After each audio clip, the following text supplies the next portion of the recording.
jangan kamu dosa itu berkuasa lagi, basileo lagi, bertahta lagi, yang memimpin.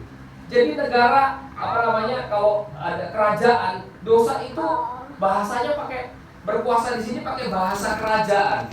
Dikatakan si dosa ini, Paulus sedang ngomong, janganlah si dosa ini bertahta lagi dalam hati kita, berkuasa menjadi raja. Kenapa? Karena kita sudah menjadi milik Kristus.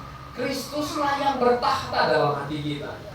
Nah, saudara sekalian, Bapak Ibu yang dikasihi Tuhan, kalau tubuh kita sudah milik Kristus, kemudian ada dosa yang mau bertahta dalam hidup kita, maka kita menjadi pengkhianat dari Kristus.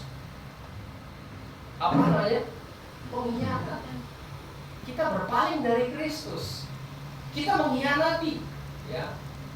Dia tidak lagi memerintah dalam hidup kita. Nah, di situ.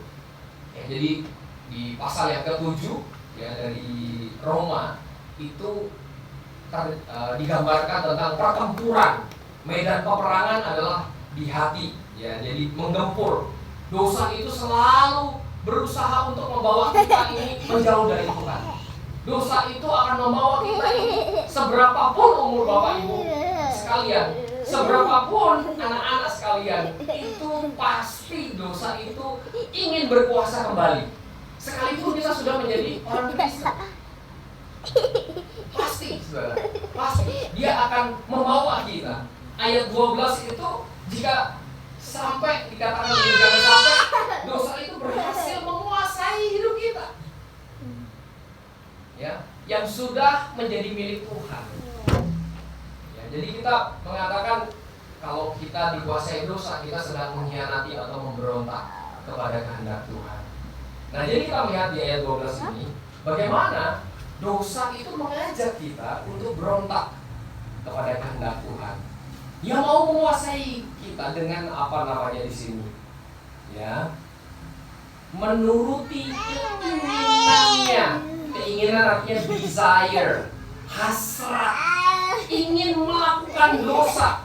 Dia memikat kita, harusnya kita pada saat menerima Tuhan, kita terpikat untuk mengikuti Kristus. Dia yang memerintah di tahta kita. Tapi dosa merongrong untuk kita ini terpikat kepada dosa, desire-nya, keinginannya, menuruti keinginannya. Jadi kita kalau hidup gak hati-hati, sampai kita menutup mata, nafas yang terakhir, kita lebih menuruti dosa atau mengikuti desire-nya Kristus, keinginannya Kristus. Ya, contoh, saudara, dosa yang berusaha untuk meningkat. Semua kita butuh istirahat, betul? Apalagi yang udah sepuh gitu ya, butuh istirahat. Nah, tetapi ada yang namanya desire, keinginan untuk berdosa. Kebenarannya tubuh kita butuh istirahat, tetapi dosa mengubahnya menjadi kemalasan. Ini saya sering hadapi di ranah ini banyak sekali. Namanya dosa M, saya bilang gitu, malas. Nah, terus selalu ngomongin begini, saya butuh istirahat, Om.